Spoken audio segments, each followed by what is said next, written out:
Boruto 2 Blue Vortex Chapter 19 is officially out. Without any further delay, let's jump right into the video. As we saw in the official sneak peek, Moegi is on the cover page, and the title of the chapter is Konohamaru-chan.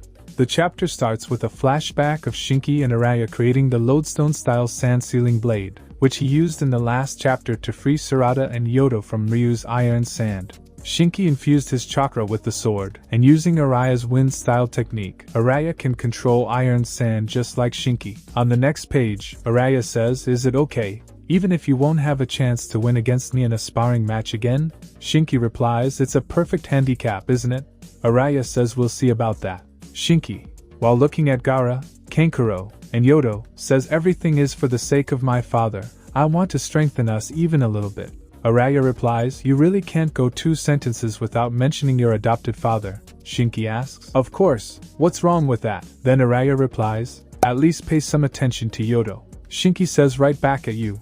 Whenever you talk, it's about Yodo." On the next page, Araya says it's not like that, and we transition back to the current time. Araya frees Mitsuki as well from Ryu's iron sand control. Sarada says, "Alright." Mitsuki is also freed from the iron sand. Mitsuki thanks Araya, but he replies, "Thanks Shinki once we save him," and continues, "Sarada and Mitsuki focus on the attack. I will take care of the iron sand." Ryu says, "A lot of confidence? You are completely underestimating me, aren't you? But it's starting to pump me up and attacks with iron sand." Araya dissipates sand, then Ryu attacks from the side again. It is dissipated by Araya thanks to Yodo's good hearing. Ryu acknowledges them. Sarada attacks with fireball jutsu but Ryu blocks it. Suddenly Mitsuki's snakes grab Ryu, and we see Mitsuki is already in sage mode. Mitsuki was about to finish Ryu by taking off his head, but Ryu turned into iron sand and disappeared. Yodo asks, "Did you get him?"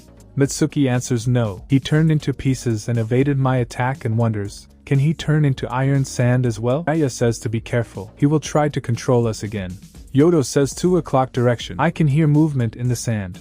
He is probably there." Araya says, "Leave it to me," and uses his sword again. And on the next page, Ryu's body starts to appear out of iron sand. Ryu says, "What the? Can he gather iron sand as well?" Araya says, "Now go for it." And Mitsuki attacks Ryu's torso with snakes. Ryu screams in pain. On the next page, Sarada says she won't let you escape and activates Sharingan and uses Chidori. Yodo asks, "Did you finish him?" But Sarada replies, "It was shallow. It seems he turned into iron sand again." Araya says, "We'll track him to the end of the earth." And we move to Konohamaru and Matsuri. As we saw in the last chapter, Matsuri is about to attack Konohamaru.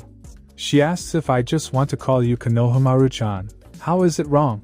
Konohamaru replies, "I told you over and over again I don't like it. It doesn't feel right." Matsuri replies, "And yet you let that wench Moegi call you Konohamaru-chan. It's so unfair." Konohamaru replies, "If I don't like it, then I don't like it.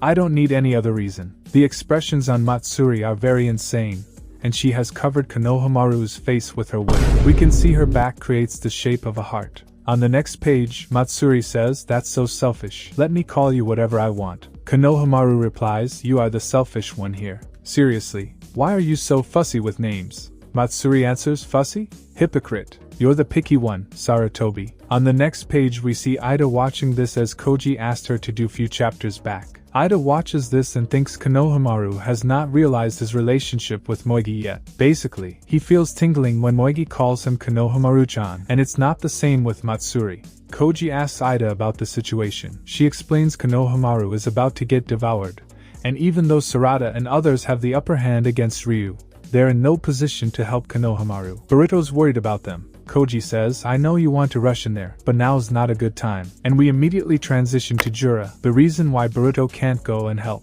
Jura explains to Hidari and Mamushi how reasoning or social culture is restraining humans from following their instinct to evolve. Mamushi replies, "But how's that our problem?"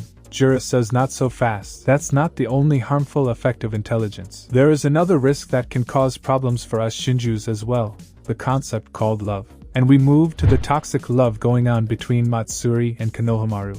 Matsuri comes to the conclusion that if she devours Konohamaru, then she will feel good and won't have any thoughts about him. Jura continues because of love and Oshikacho interfered to try and save Himawari, and surprisingly he thinks Inogen is dead. Hidari asks if love is some type of disease. Jura answers, "Love takes many forms. It's hard to pinpoint, and you must hear it too. Our instincts scream in warning that we must understand this dangerous concept of love and overcome it. We come back to the fight against Ryu. Yodo hears movement in the sky.